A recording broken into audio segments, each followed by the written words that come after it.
You've been told your whole life that staring blankly into a screen is a modern brain rot disease, that your inability to look away from a shifting, glowing light is a failure of personal willpower. It isn't. Long before smartphones, televisions, or electric billboards existed, your ancestors spent millions of hours doing the exact same thing. Except their screen was alive, it crackled, and it was the only thing keeping them from being eaten in the dark. Fire fascination is not a modern distraction. It is ancient survival software that completely rewires your brainwaves the second a match is struck. So why are we so helpless against the flame? For almost every mammal on Earth, fire is the ultimate indicator of catastrophe. It means flight. It means panic. It means landscapes turned to ash and habitats destroyed. If you are a deer, a wolf, or a mountain lion, the smell of smoke triggers an immediate adrenaline surge that commands you to run. Evolution does not reverse that kind of hardwired terror lightly, yet our lineage did exactly that. Somewhere in deep time, one branch of bipedal primates stopped running away from the smoke, stepped toward the heat, and did the most unnatural thing possible. They claimed it. That did not just change what we ate, it changed how our brains process the world. Human attraction to fire is not a casual aesthetic preference. It is a biological signature of our species. When you sit in front of a campfire today, your body undergoes a measurable physiological transformation. Anthropologists studying the evolutionary impact of fire have discovered that watching a flickering flame causes an immediate, significant drop in blood pressure. Your heart rate slows. Your nervous system shifts out of a high-alert fight-or-flight state and enters a state of deep, restorative relaxation. That ability did not come from a love of camping. It came from safety metrics. In the prehistoric wild, relaxation was an incredibly expensive luxury. If you let your guard down in the tall grass after dark, you were volunteering to become a predator's midnight snack. Vigilance was the default setting of the human brain, but a crackling fire changed the math of the landscape completely. Fire created a physical barrier that most predators simply refused to cross. Inside the radius of its light, the rules of the wilderness were temporarily suspended. For the first time in human history, humans could afford to stop scanning the shadows. The shifting light of the flame became the ultimate visual signal that you were safe, protected, and allowed to rest. But the hypnosis goes deeper than simple relief. It alters your actual brain architecture. Neurologists have found that the rhythmic, unpredictable flickering of a flame hits a perfect sweet spot in human visual processing. It provides what cognitive scientists call soft fascination, unlike a smartphone screen or a modern city street, which demands intense, exhausting, directed attention. A fire occupies your working memory without draining it. It acts like a neurological reset button.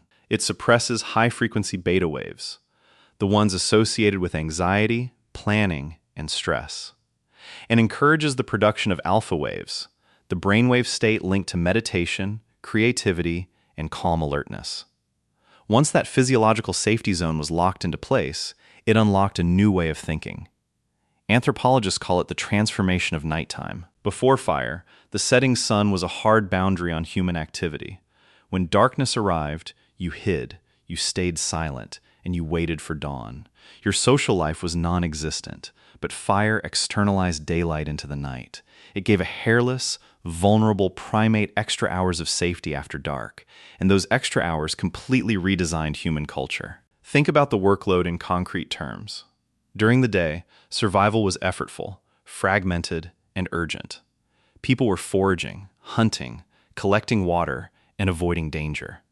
There was no time for deep connection. But around the fire at night, the work stopped. The light focused everyone into a single, facing circle. Inside that circle, a new kind of social technology emerged: storytelling. Anthropologists studying traditional societies like the Hadza or the Jew/Honzi have noted a stark difference between daytime conversation and nighttime conversation. During the day, humans talk about logistics, complaints, resources, and rules. It is economic speech. But around the fire at night, over 80% of the conversation shifts to stories, myths, histories, and humor. The campfire became the world's first classroom, theater, and courtroom combined. It was where human groups passed down complex survival knowledge, built deep trust, resolved conflicts, and created shared myths that held entire communities together. Music, ritual, and religion were all forged in the glow of those embers. The rhythm of a stick, tapping a rock, or a vocal chant synchronized the minds of the group, turning separate individuals into a single, fiercely cooperative tribe. We did not just use fire to warm our bodies, we used it to bake our psychological identities. The brain rewards fire gazing with dopamine and relaxation because the individuals who were most attracted to the fire stayed inside the safety circle, learned the group's stories, built the strongest alliances, and survived the night. The ones who found the flame boring wandered off into the dark and vanished from the gene pool. This is why the modern experience of fire feels so profoundly nostalgic, even for people who have lived in concrete apartments their entire lives. You are running ancient psychological software built for a world of scarcity and raw exposure. But humanity changed the environment faster than evolution could keep up. Today, we have replaced the campfire with artificial alternatives. We electrified the world, conquered the dark, and insulated ourselves inside private spaces. Yet, the old wiring hasn't changed a bit.